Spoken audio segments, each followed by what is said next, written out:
So do you have just the slide on Google Drive or So if the three you want PowerPoint? kind of make No, because just one Or second. do you have it in an email that you we're send just to gonna tell the online folks. Yeah.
Okay. What are the online numbers looking like right now? Okay.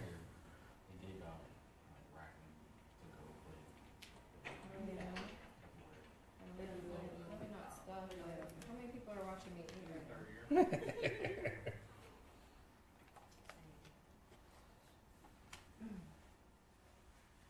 And thank you all for coming in person. I think managing like a hybrid panel where the panel is actually Yeah. hybrid, that's a lot, right? Yeah.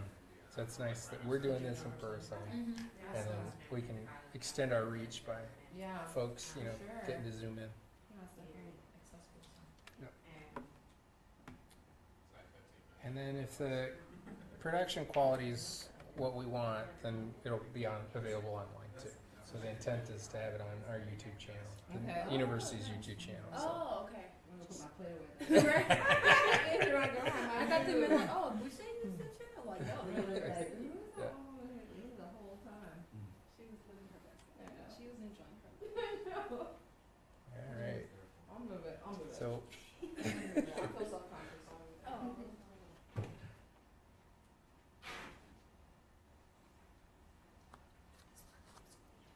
So Ed, you wanted to give us a thumbs up when you're ready? All right, I'll turn on my mic. You all ready? Yeah. Let's do this. Is this my calling? Hello? Hello? Everything is good? Good afternoon and welcome everyone to this year's Bouchet Graduate Honor Society's Application Workshop, hosted by the Rackham Graduate School at the University of Michigan. My name is Ethan Brammer, and I'm one of the Rackham Assistant Deans, and I'm also very proud to help support our Bouchet Graduate Honor Society chapter on our campus. Of course, at Rackham, we're very fortunate to have a whole team of folks supporting our Bouchet chapter, including Latasha Mitchell, whose hard work and efforts have made this afternoon's hybrid application workshop possible. Thank you, Latasha. As you may or may not know, the Edward Alexander Bouchet Graduate Honor Society was established on our campus on September 15th, 2005. Named for the first African-American doctoral recipient in the United States, the Bouchet Graduate Honor Society recognizes outstanding scholarly achievement and promotes diversity and excellence in doctoral education and the professoriate. The Bouchet Honor Society is a network of preeminent scholars who exemplify academic and personal excellence, foster environments of support, and serve as examples of scholarship, leadership, character, service, and advocacy for students who have been traditionally underrepresented in the academy. In the spirit of Bouchet's commitment to these ideals, inductees into the Honor Society must demonstrate significant achievement in these 5 areas. Today's hybrid program will feature a panel of 3 recent inductees into the Rackham chapter of the Bouchet Graduate Honor Society. However, before I introduce our illustrious Bouchet panelists, I'd like to remind everyone here and online that the application for the 2024 induction cycle opens today, October 2nd. And part of the reason why we're here, right, to kick it off. And the application will remain open until November 3rd. Please visit our Rackham Bouchet website for more information and for the link to the online application. All right, without any further ado, it gives me great pleasure to introduce our 3 panelists today. Shauna Littleton is a 4th-year PhD candidate in clinical pharmacy and translational sciences. Her research focuses on understanding racial health disparities in heart failure patients using genomic and social determinant of health data to investigate differences in clinical outcomes. Shauna was recently awarded an NIH F31 Ruth L. Kirchenstein Predoctoral Individual National Research Service Award. Woohoo! Congratulations. In addition to the CPTS PhD program, Shauna is an active member of the graduate community as president of Students of Color of Rackham. Go Score. And she was recently, of course, inducted into the Bouchet Graduate Honor Society last year in the 2023 cohort. Next to Shauna is Dr. Laura Ann Jacobs. Laura Ann is a postdoctoral research fellow with the National Center for Institutional Diversity, stepping up against racism and xenophobia, the Sparks Project. She also currently serves as the DHE, Diversity, Inclusion, Justice, and Equity Instructional Support and Professional Learning Specialist at the University of Michigan's Marshall Family School of Education, which is also where she received her doctorate in educational studies with a specialization in literacy, language, and culture. Her research primarily focuses on preparing secondary English language arts teachers for anti-racist pedagogical change for the purposes of disrupting educational inequity and creating spaces for students to explore and express themselves. Her current work centers around how people individually and collectively translate our stated commitments of justice into action for the purpose of social change. Help me welcome Dr. Laura Ann Jacobs. And our third panelist today is Matthew R. Culberson, who is a candidate for the Doctorate of Philosophy and Chemistry degree with a concentration in organic and organometallic chemistry at the University of Michigan. Welcome, Matthew. His research, under the guidance of Dr. John P. Wolfe, focuses on the development of catalytic palladium methods for the synthesis of biological relevant molecules. With these studies, Matthew has achieved his embedded Master's of Science degree in chemistry. He was awarded his Bachelor of Science degree in biochemistry and molecular biology from the University of California at Davis. His undergraduate research in rhodium-catalyzed CH insertion reactions was published in the Journal of Chemical Science. Excellent.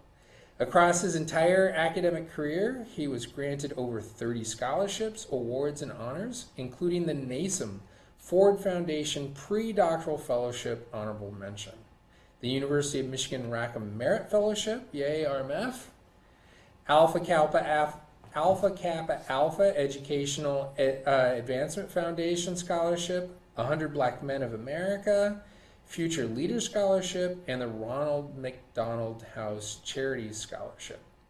Since his first undergraduate year, Matthew has been teaching science as an undergraduate chemistry tutor, medical school instructor, K through 8 teacher, and graduate student instructor. Of all of his accomplishments, Matthew is most proud of giving back to underserved and historically marginalized communities through teaching and community service, participation on panels like this one today, and other speaking opportunities, as well as mentoring Black students. The highlight of his life is taking care of his 5-month-old son, Zedekiah, with his wife. Again, please help me welcome Matthew, the recent father. Awesome.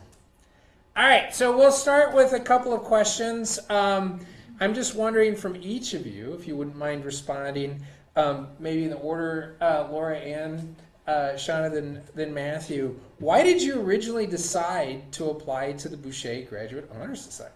Right. Okay. Oh, is this? Do I need to push this, or is this? I don't feel like this is amplified now.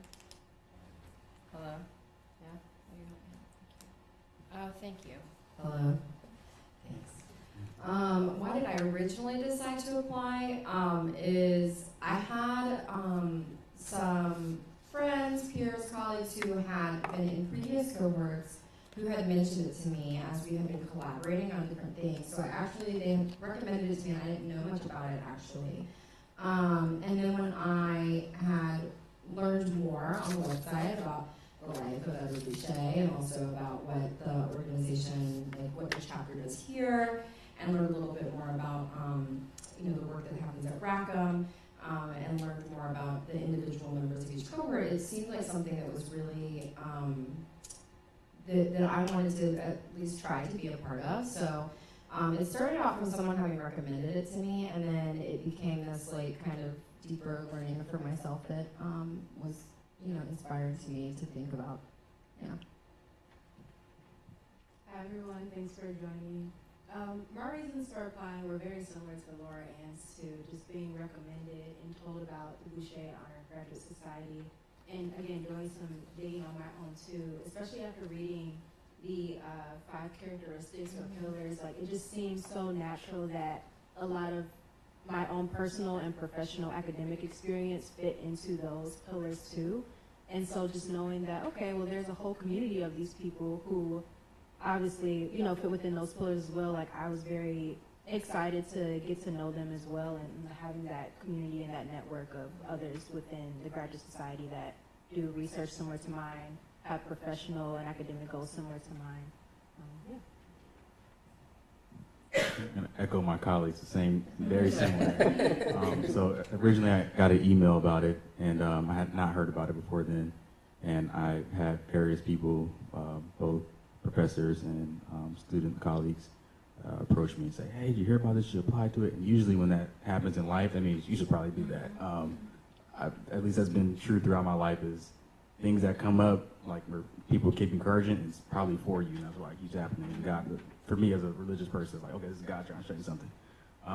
And also I just thought it was cool, the idea of being a part of a society, secret society, society of scholars and people with like minds that want to give back and are first, like Dr. Bouchet was, and et cetera. It seemed like something to also be a part of and be around like-minded people like my colleagues shared. Great, thank you all for that. So Shauna, maybe starting with you. What has your experience been like since you were notified that you've been selected for induction? Is there anything that surprised you about your Bouchet experience? Yeah, I mean, I remember getting an email back in January, and I was just, I don't know, that was just one of the happiest times since the beginning of the year for me. I was very excited to be inducted into the Bouchet Graduate Honor Society. My experience has been really good. I loved our experience at Yale. It was really cool getting to know the other students at other campuses. So, as you know, it's a national thing, and so there are other, what am I trying to say? There are other chapters. There you go, sorry. There are other chapters at other universities and colleges, and it was really cool to get to know them too, because not only did I have a connection now within the University of Michigan and the chapter here, but also just elsewhere. And even like we have a group chat, at least for the 2023 inductees. We'll add you to Matthew if you're not added already.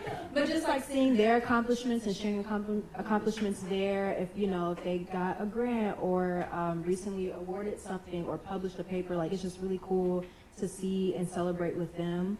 Anything surprising?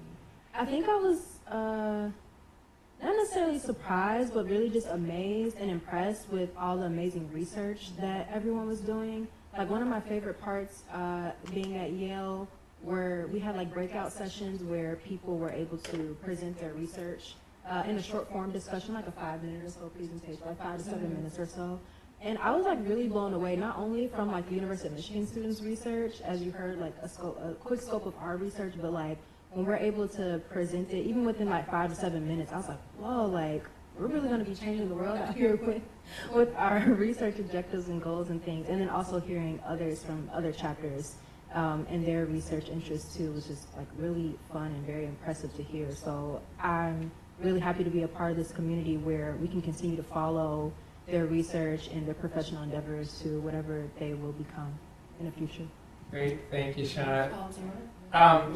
Yeah, before Matthew responds, for those of you who are watching us online and those who are here in person in the audience, if you don't know, you may know this, but if you don't know, all the Bouchet inductees are formally inducted in a ceremony at Yale University's campus in April each year. And so Rackham is happy to support all inductees and pays for your trip to go to Yale.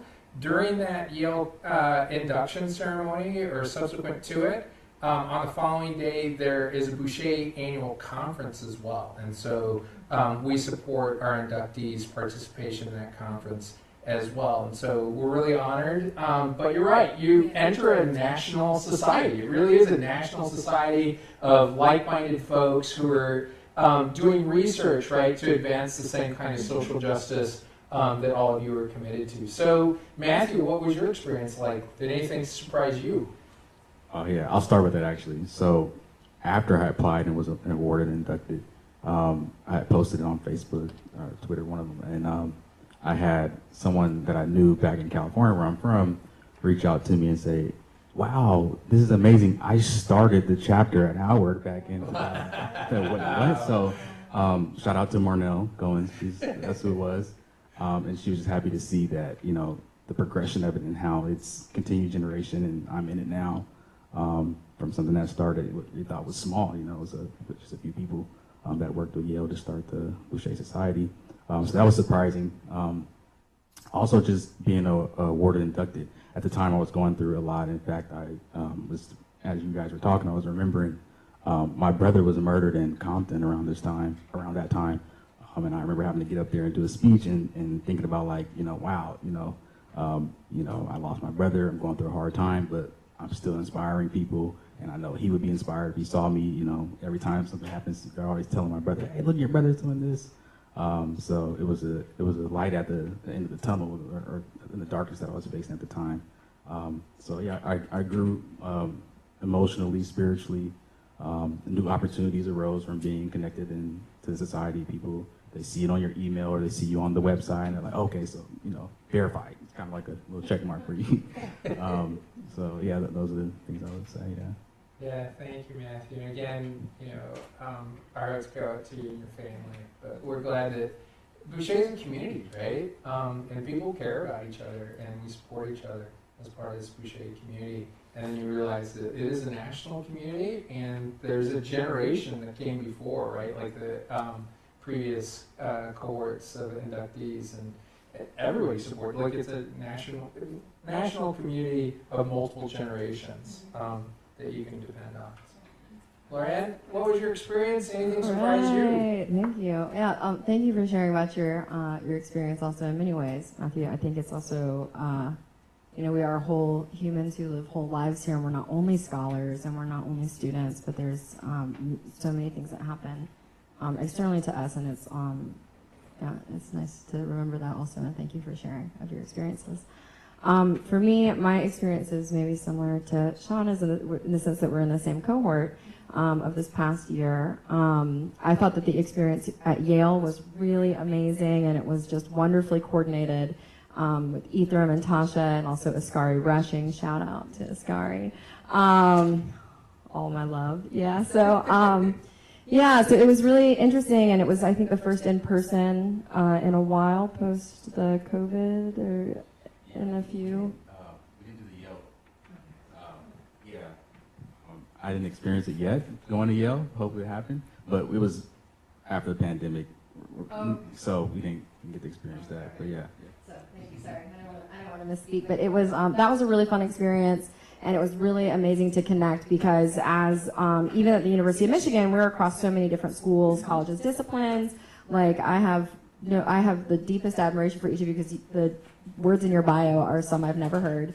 You know, I'm a former high school teacher, an English teacher, and I'm at the School of Education, so some of these things are so new to me, and I, in some ways I'm so intimidated when I talk to people. But it was really interesting. Actually, what I loved was our induction ceremony here with the 3-minute thesis. So our cohort, following the Yale trip, came here, and we did 3-minute thesis presentations of our own work. And it was really amazing to me to see how those 5 core values of Edward Bouchet come out in all of our work across many different contexts, across many different disciplines, that there is something that we all have this really shared core value in our lives and our work, no matter what that work might be and whether or not I understand what actually it is that you do. And I try, but I was also really amazed, like, I don't know, Sierra was talking about like insulin bonding cell capacity something. I hope she doesn't watch this because I really botched it. But I didn't know what that was, but she said it in enough of a way where I was like, I kind of maybe a little understand what amazing thing you do, slightly, right? And so this like crossing across discipline, these super complex topics, but like why does it matter? What are the implications beyond the academy was really inspiring to me and helped me to like rethink and reevaluate like what it is that I'm doing. in my own work that is action also. So yeah, those are things that stood out to me. Yeah, thank you so much, Laura Ann, for addressing that. It's important to note for all the folks, interested in applying to become a potential future inductee, that it's an interdisciplinary community as well. And so regardless of your discipline, regardless of your research project, if you're committed to the Bouchet values, we want you to apply. And so please consider it. But also another one of the benefits is we do have a reception here. So as you're hearing from our panelists, I think a strong endorsement for the Yale experience, right? It's a beautiful campus. It's a great event and a wonderful week-long conference experience. But we also want to celebrate with those who helped us get here, right, at a personal level. And so we're very honored and proud to have as one of our traditions inductee reception here at Rackham. And it's small, it's intimate, it's the kind of thing that you can invite your family, your friends, your research advisors, right, to here on campus. It's an intimate event, and we're also thinking very intentionally about how Bouchet, if one of our values is the diversification of the professoriate, is to help you in your own professional development. So building in these opportunities like the Yale Conference, where you can share your research, but also being able to share your research through the 3-minute thesis, right, during the reception. And so you're able to make these really powerful connections, but also build your CV at the same time. All right. So I think folks are tuning in and joining us today in person because you've successfully navigated this process, right? Like you applied and you were inducted. And so what advice do you give future prospective Bouchet applicants that might help them be in the position that you are today?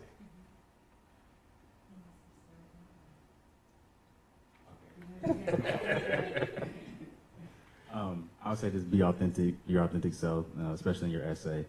And don't be afraid to talk about a tangent, like try to stand out. For me, I talked about my grandfather, who was the first black fireman in the city that I grew up in, or part of my life. And so that was relatable to me. Also being the first PhD scientist in my family, both immediate, PhD in general, God willing, I'll get it next year, in my immediate and extended family. So, and that was my first time actually when I did apply, write an essay where it wasn't so much trauma focused, where I had attended, shout out to Aya Waller-Bay, who's also a Bouchet member, and she had talked about in our King's Talk about, like, in your essays, talk about the good things about your life, not just the traumas. And so that was, for me, the first time I did that, and I was afraid that if it was going to be meaningful or not, because I didn't talk about all my traumas, and clearly I'm here, so it was great. So talk about something different, something inspiring, that's relatable to both the society and yourself, etc. Yeah, those are my tips. Great, thank you, Matthew.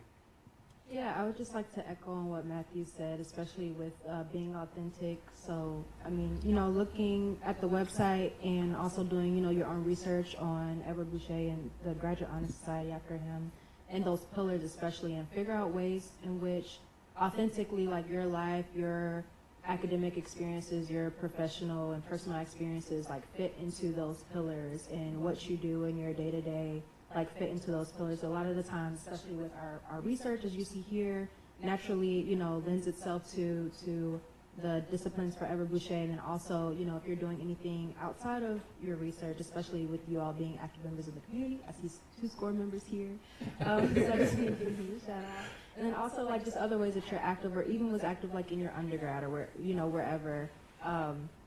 Yeah, just find ways that, like, naturally your own personal and professional academic experiences lends itself to Bouchet and its 5 pillars. Yeah. So for me, I think that the application, like your advice also, like, be authentic. Like, my authentic is sometimes a little bit awkward and like, oh, I don't know, was this like a good thing I did? I'm not really sure. So that was really hard for me. So for my application, actually what was really important was connecting with my letter writer. and talking about, for them, I'm interested in this letter for the Bouchet Honor Society, but I also really want to tell you like why it's what it is to me and why it's meaningful to me, and saying like here's the pillars and the things that like I'm supposed to put in my application, but sharing a bit that for me it wasn't necessarily like I'm going to try to do this for this like CD line, but it feels really the story of Edward Bouchet and like the legacy that he leaves was really, it really called to me, and I felt really moved by it, and I felt like that was important to share to my letter writers. So thinking about how you communicate with them would be the advice I would give there. Great, thank you, Lauren. So we're getting really close to the part of the panel where we start opening up for Q&A. So those of you who are joining us in person, we'll be passing the mic. So think of your questions. We did receive some questions online as part of the RSVP, and I'll get to those in a second. But for those that are joining online, please feel free to add some questions, and Tasha will be relating those questions to us for our panelists. Before we dive into the Q&A for folks online and in the room, I did want to explore this a little bit more. What were some of the challenges? What were some of the difficulties of the application? And so I think Laura Ann already kind of started that conversation. The letters of recommendation, the alignment with the values. What were some things that you found a little bit challenging about the application, and how did you address those challenges? If you're not comfortable with bragging about yourself and the great things that you do and the amazing person that you are, that can be a challenge. Or just, yeah, even echoing off of Laura Ann, like maybe having some help from those letter writers or recommenders to actually help to amplify the amazing things that you do and just the positive things that you would bring to the chapter. I feel like sometimes it may be hard to recognize what to put into the application and to sell or promote yourself or boost yourself in the way for the application that talks about, you know, you have these 5 pillars that are all amazing and examples of his work and what he did and examples of previous members and what they did, and you're like, oh, like how can I live up to that, or like what in my life have I done to, you know, to equate to, you know, to be inducted into the society. So that can definitely be a challenge. But I would just say, you know, take some time and like, I think what I did, I bulleted for each of the 5 pillars, like some examples. And then, yeah, for the recommenders, I reached out to people who knew my work personally, so my mentor, and then also my co-mentor, because I work with her on some other stuff within the College of Pharmacy and within my department and program in particular. So just people who can speak to those values and other core disciplines that you bring to the society as well. And you can have them review it, and they may even remind you like, oh, remember you did this? Because my mentor does that a lot. She's like, oh yeah, like you did teach 2 classes at one time, or like you did this and that. And like to me, it's just like, oh, that's just me being a graduate student. But I mean, I learned a lot more from it. I gained a lot more skill than just, you know, having to do it for a requirement or because I was asked to. So they may just be able to help to just bring your self-image to a more positive life for the application. Matthew, what were some of your challenges or obstacles to the application? Again, saying what I said earlier about trying to think outside the box. You're applying to the second highest award offered at the university. That was a big deal to me, and saying how can I stand out, and usually, you know, oftentimes you can recycle essays, and this is the one I was like, I gotta write this one from scratch. I gotta really, like, you know, be strategic about this. So that was a challenge, and having people review it in a short amount of time. That was another challenge, is like the time to get letters in and et cetera. And also there was a section about talking about what you're going to bring to the table to offer to the society. And again, you're joining a group of elite scholars and people that are doing big stuff, as was mentioned. So that was a challenge, saying, what does the chapter need? And, you know, like talk to alumni and, you know, things like that. That's a recommendation for addressing some of those challenges. Yeah, thank you for that, Matthew, and thank you also for lifting up Bouchet as really one of the top honors offered by the Rackham Graduate School. If you go to Rackham's webpage, especially the Bouchet part of the website, you'll see all the many benefits, right, of being part of the Bouchet chapter here, because each chapter across the country is slightly different. And, you know, it's really important for us to celebrate you and your great scholarship and your great activism and leadership with an honorarium, right? An honorarium that is fairly generous, right? And then we recently added 2 research funding that's independent, right, as well. And so, we really want to celebrate you all and we want to support you in your development. I would echo, right? We give you a month, right? So the application is going to be open for an entire month, the entire month of October, and doesn't close until November 3rd. That should be enough time for you to reach out to your faculty advisors and write letters of recommendation that speak to this application specifically, right? There's something about those Bouchet core values that when the evaluators read an application that's writing to the core values, that resonates with them. And if you really haven't taken the time to understand the core values that uphold this community, it's probably not going to be reviewed in quite the same way, right? Like, you have to really demonstrate that you understand Bouchet for what it is and what the values of the community are, and write to that, which might make it a little bit different than some of the other opportunities that you apply for. Lorianne, I'm sorry, were you going to make a comment? I don't think that I have anything to add other than what y'all have already said was really wonderful. So I'm okay with that one. Great, thank you. So we did talk about letters. I'm just kind of curious. This will be my last question before we open it up to Q&A. So audience in person, be ready. Audience online, be ready. We offer the opportunity for you to submit up to 2 letters of recommendation. That makes Bouchet a little bit different as well. So first part of this question, how many letters did you ask for? And depending on the number of letters that you asked for, like, why was that your strategy, right? So, who would like to answer that first? You want to go?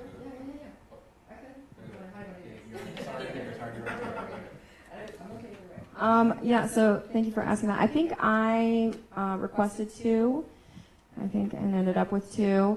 I applied as a postdoc, right? So I was my second year as a postdoc.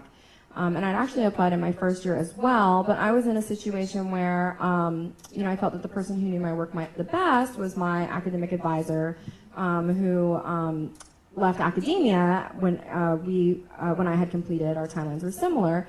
And I didn't want to ask her to do this academic related task, and so I had my new postdoc PI, who also didn't know me very well by the time October rolled around, and so I wasn't really sure about that, and so I'd asked someone else kind of in the first cycle. And in the second cycle, which is my induction year, I had asked somebody who knew my work, who had continued to know my scholarship really well, who was not my advisor. But then I also had my PI, who I had one more year of having a relationship and a working experience, and she knew me. She felt more comfortable writing actually for me. So those were the 2, and that was, my situation was because there was someone who was not here who I wanted to have write for me. So then I had to think a little bit, what would that mean for me? Yeah, thank you, Lorianne.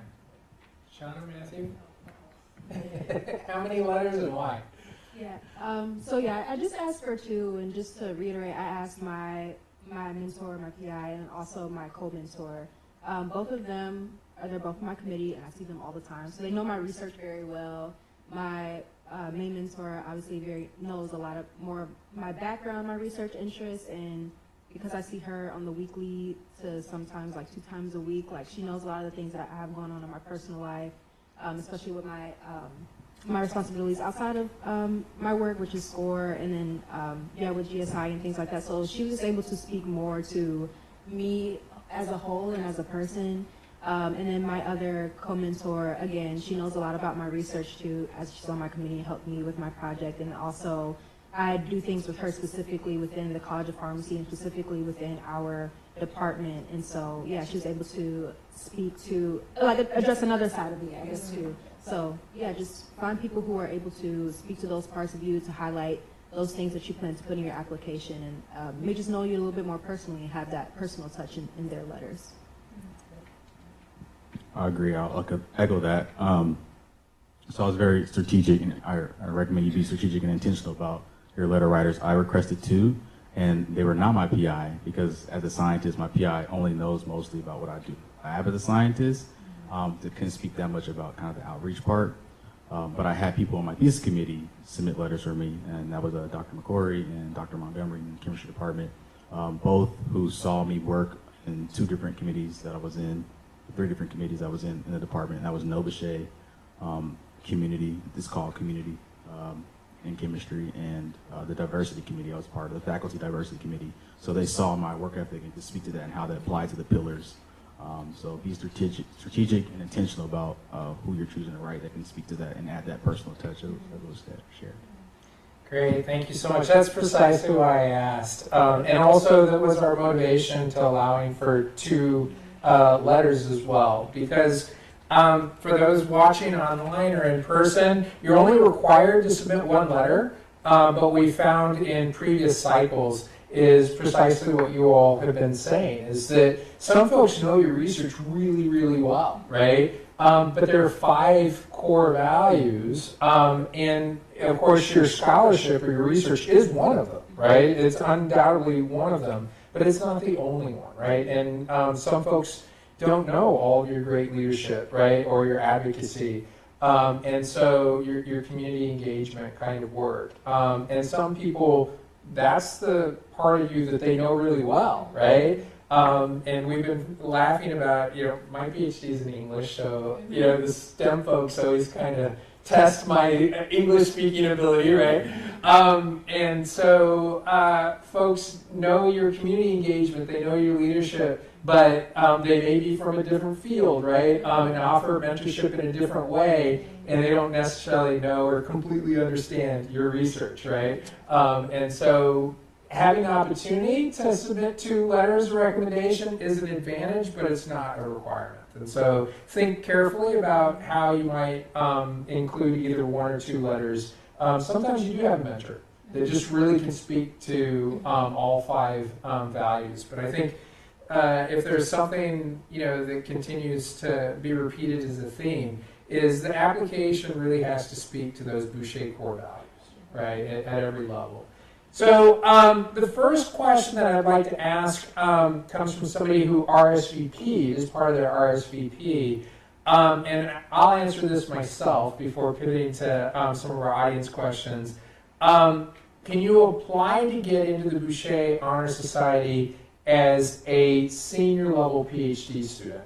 And so I'm going to kind of frame that as pre-candidate versus candidate and say, yes, actually you must be at least a candidate, PhD candidate, to apply. You are not eligible as a pre-candidate. So if you haven't successfully passed your comprehensive exams and moved into your candidacy phase of your doctoral degree, you're not yet eligible, but we would love for you to continue thinking about Bouchet as a future opportunity. Postdocs are also eligible. A great example of a postdoc inductee in Laura Ann, and we encourage all our amazing postdocs on campus to apply for Bouchet. We also encourage our PhD students at the Dearborn campus to apply. And so the Dearborn PhD students who are Rackham PhD students are also eligible for this opportunity. Some of you might be browsing websites for other Bouchets across the country, and maybe even Yale itself, and they mention eligibility of faculty, that can be nominated, or alumni that can be nominated. That is not our Rackham practice, right? So we want to sort of center our students and our trainees in this experience and make sure that our students and our trainees have as much an opportunity to take advantage of the Bouchet Honor Society as possible. And so we kind of reserve that for our PhD students who have achieved candidacy as well as our postdocs on campus. All right, so one more question from our RSVPs online. What are some major things not to do on your application? So what should you avoid? I don't know, we've been pretty successful.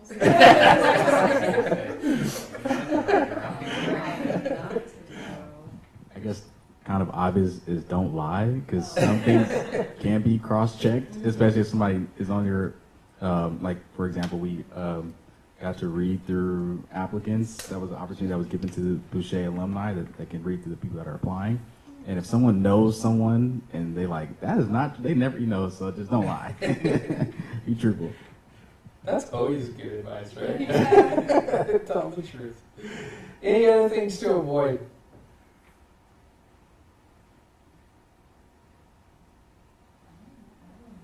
So one thing that Matthew already said that I'll kind of reframe or reiterate is don't just rehash an old application for something else, right? This is a very different application, and I think the evaluators are looking for something very different from this application than just focusing on your scholarship and research, right? And it's not to diminish the importance of your scholarship and research, but Bouchet really does expand beyond that. Right, and I think the point of emphasis really is like, how does your research inform your advocacy and your leadership, and how does your advocacy then inform your research and scholarship?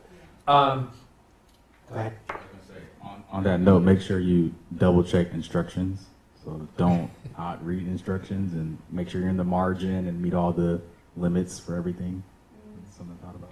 Absolutely. So I think all the best practices of just submitting an application, read the instructions, don't procrastinate, right? Get everything in time. Have other folks take a look, and this has been mentioned as well. Have other folks that you trust and mentors. If you have faculty mentors that are writing you letters of recommendation, ask, I know you're doing a lot for me, but can you also look at my materials, right? And I think that helps produce better letters as well, because they understand what you're trying to say. They can echo that, or they can also show a slightly different side, right, that you're not covering in your own materials.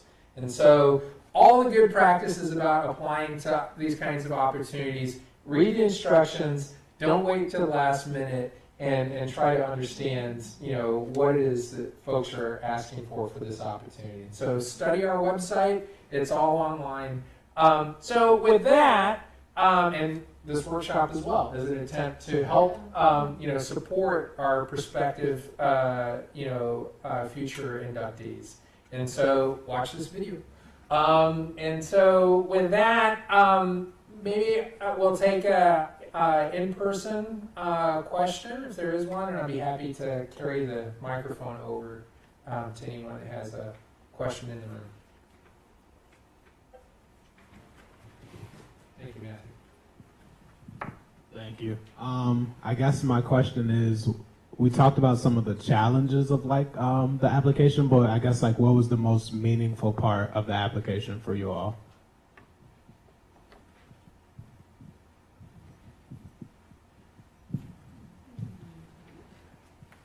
So just going back to kind of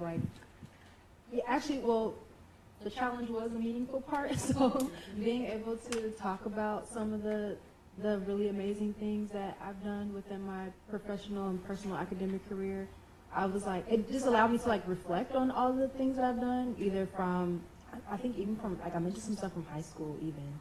And I'm okay, wow, this has just really been a theme of my life. And to Matthew's point too, when there's something that keeps coming up, or some reoccurring theme within your life, it's probably meant for you. And so I feel that's the application or writing the essay in itself really allowed me to reflect. I'm okay, I've been doing this for a long time. It's I'm not new to this, I'm true to this actually.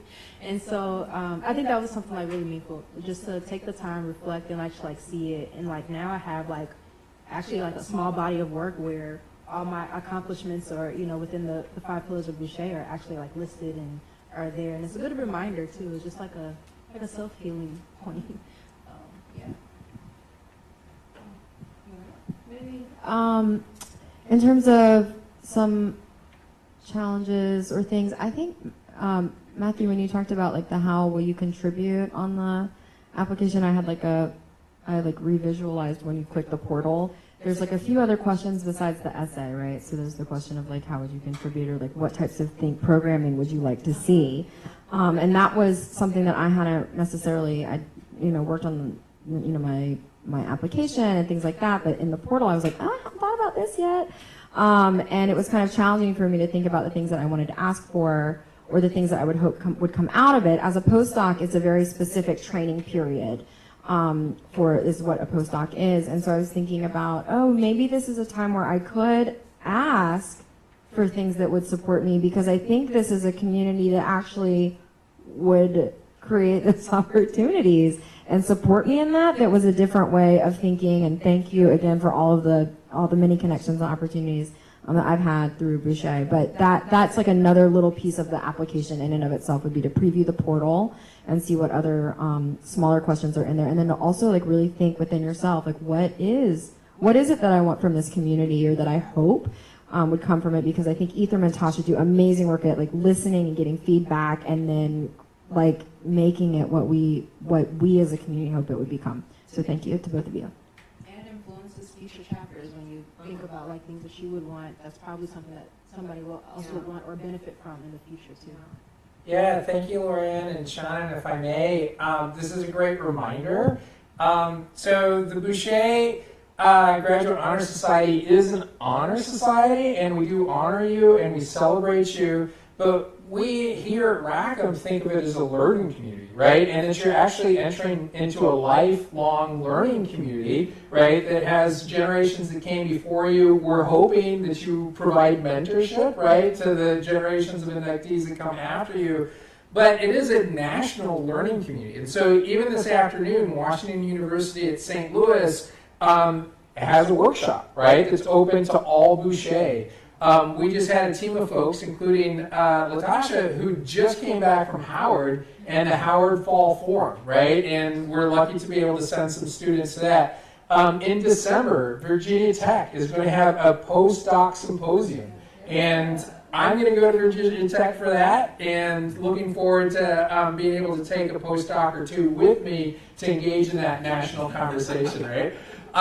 And so this is ongoing. We also do collaborations, right? So we've hosted our own series of national panels and conversations, often in collaboration with some of the other chapters, right? The nearby chapters like at Michigan State and Northwestern, right? And so the other chapters are organizing their own events. And so this is a really robust, right? Really vigorous and very engaging lifelong learning community that you're entering into. So, Matthew. That was a great question, by the way. I would say what was meaningful as someone who likes to learn as a scholar, and it was meaningful to learn about Dr. Bouchet and like what he did and what he went through during that time period, and thinking about, wow, I got it kind of good now. Like, you know, of course, there's still all kind of oppression, all kind of ways, but it was amazing to learn about that and to connect it to my grandfather, who's also, his name was Edward, and so to do research on him and ask my grandma about, you know, what was it like for him being one of the first black firemen. It's really cool. You can look this up.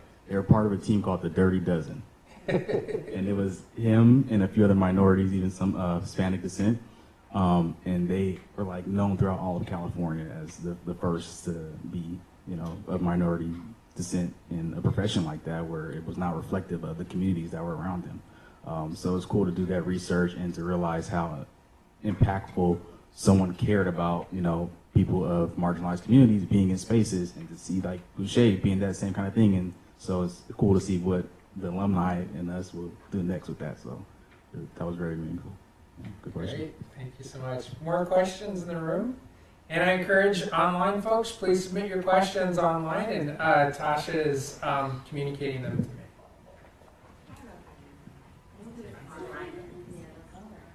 So something y'all have talked about is having a community, but wondering how you stay in touch with that community. So I don't know if that's a question for Ethan too, as to how former kind of Bouchet scholars also can give back and stay in touch since 2005, and how you all plan to post leaving this kind of universe and going across the world, plan to stay connected with who you're inducted with.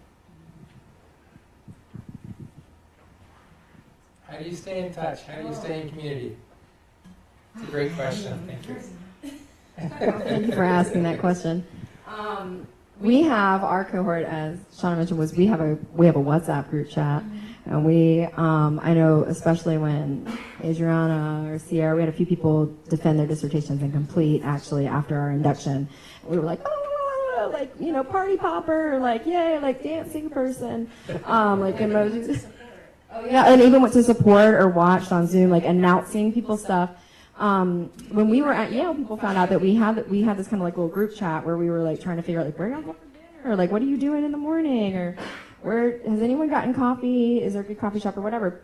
The other chapters, other members of other chapters, like y'all have a WhatsApp? Can I get in it? So we actually we broke it. We were like, which one is which? Where there's one for us and our 2023 cohort, and then there's one for we call it worldwide globe. There's a lot of people in there, which is kind of fun. That's something that we're trying to do. I know that we've had a few like get-togethers, like hangouts, like in the summer we did that, and then I think there's maybe 4 this year in our cohort from the School of Education. So Michael Washington, Gabby Bernal, and Sari Blanco Martinez, and I are 4 from the School of Education. So the 4 of us, in terms of a discipline, have also made connections and talked about our experiences, not maybe cohort-wide, but as we share home, school, and discipline, we've kind of like, just talked about our work or what's coming next, or use it as a space for like dreaming and imagining as we have conversations with each other. Yeah, just to piggyback off of what Lauren Ann said. Yeah, we have the group chat, the worldwide one. And yeah, that one's been pretty beneficial to connect with like past members or members from other chapters as well. But I wonder too, since we have Ephraim and Tasha in the room, can we get like a LinkedIn page maybe? That would be helpful. So I was going to talk about the online presence in a second. Yeah, because I feel like, that might be like a bigger or a better place to have like a repository of members. Like, because I know that for at least a worldwide one, we kind of just use each other's like networks. Like, oh, I know this member like from, personally, and so they connect us with the larger chat. But maybe just even like having that, I don't know, that extra tool on LinkedIn or some other form of media could be helpful too, and post things there. It's really just, the community is what you plan to make of it for sure. And that's why we asked the question on the application, right? What are you going to do to connect? Yeah, actually on that note, so that was one of the things I talked about when I wanted to bring is a way to connect all the chapters together. And ironically, the people that were on the team that were inducted with me, that cohort, they specialize in kind of that kind of technology. But we were post-pandemic, is an interesting time to say the least. But we stayed in contact through email at first, and then we also started a chat where we all could text each other. And one of the projects we wanted to work on, I suggested was creating a kind of a website for all the Bouchet, like nationally, to be connected with. We just haven't executed it yet, but something I guess we can talk about. Actually, it does exist, and apparently I need to send reminders for you to sign up and create your profile. So it actually exists at 2 levels. So the Rackham chapter is through UConnect, right? So we have this sort of internal social media platform called UConnect, and Bouchet has its own community online. And after we sort of piloted that, along with the advocacy of many students across the country, right, Bouchet inductees across the country, and leaders of chapters, Yale and Howard collaborated to create a national Bouchet platform as well. And talking about LinkedIn and all these professional achievements, we definitely follow that, and we like to lift up the achievements of our members. One person that was brought up is Aya Waller-Bay, who has just been doing phenomenal work and has really been making headlines, especially since the Supreme Court decision with regard to FFA this summer, and talking about trauma narratives, right? And sort of the harm, right, or the re-traumatization that's created when you ask those kinds of questions, right? And so I get often emails from our Bouchet from previous years, letting me know about their accomplishments. Part of the Bouchet Graduate Honor Society is to also diversify the professoriate. And it's really great to hear when, our Bouchet get tenure track lines. Those that want to pursue an academic career get those tenure track lines across the country, because we can see that impact that it's having, right? And in addition, so there's all kinds of opportunities for inductees to get involved. Usually we don't extend this to the inductees that were, inducted within the last couple of years because we want to make sure that there's a degree of separation. But the evaluators for the application are Bouchet members themselves, right? Often from previous years. And so, there's that opportunity to help cultivate, right, and sort of craft the next group of inductees. And just like your opportunity today to serve on panel, we bring back those inductees from previous years to share their expertise, many of whom are now in, senior professor roles, right? They've learned a lot and can provide a lot of mentorship. And many have already moved on to significant leadership positions in their universities as well, right? So they're serving as assistant deans, associate deans, right? And senior leaders on their campuses. And so I have a new question online. How many scholars will be admitted for this cohort? So I'm really proud of this. So starting of PhD candidates and postdocs, and we also want to make sure that there's some equity across field and discipline as well, right? So, at Rackham, we're really proud to be one of the largest graduate schools in the nation, and I'm a little biased, but I think one of the best, right? And we think that it'd be great to be able to demonstrate how the achievement goes across all the disciplines on our campus.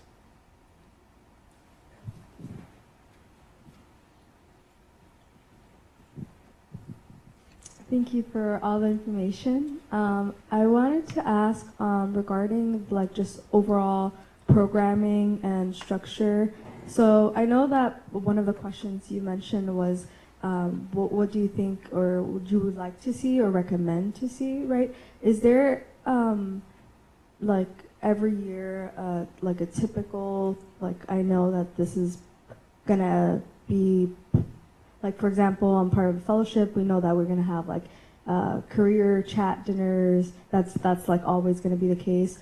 So is there something that you all do that it's annually, besides the Yale that you guys are talking about, or that can be expected every year, or is it always kind of dynamically changing as the cohort provides the different inputs of programming? So maybe that's a question for me, and feel free to kind of fill in as you'd like, but definitely the experiences that you've highlighted are the core ones that we can predict, right? So every year there'll be the induction ceremony at Yale and the conference, and so in the application we'll ask, are you available, right? We want you to mark that calendar so that you can have that experience. Again, I feel a little bit for the cohorts that weren't able to have that in-person experience. I think it's really, really meaningful. Given COVID, we did the best that we could, right? But we're definitely glad that you're able to do that in person. And we're honored to be able to have this more intimate reception where you can invite your family, your friends, your faculty, advisors, mentors, supporters here at Rackham. And so that's kind of built in the calendar as well. Now that we're kind of on the other side of COVID, some of the other predictable programming nationally is coming back online. And so, like I said, Tasha and a couple of students just got back from Howard University, where they were this weekend for the Howard Fall Forum. And so that, before the pandemic, was also very predictable. And then I think one of the motivations behind asking the question of how do you see yourself contributing is we do want a little bit of that dynamism as well, right? Each year could and should be a little bit different, right?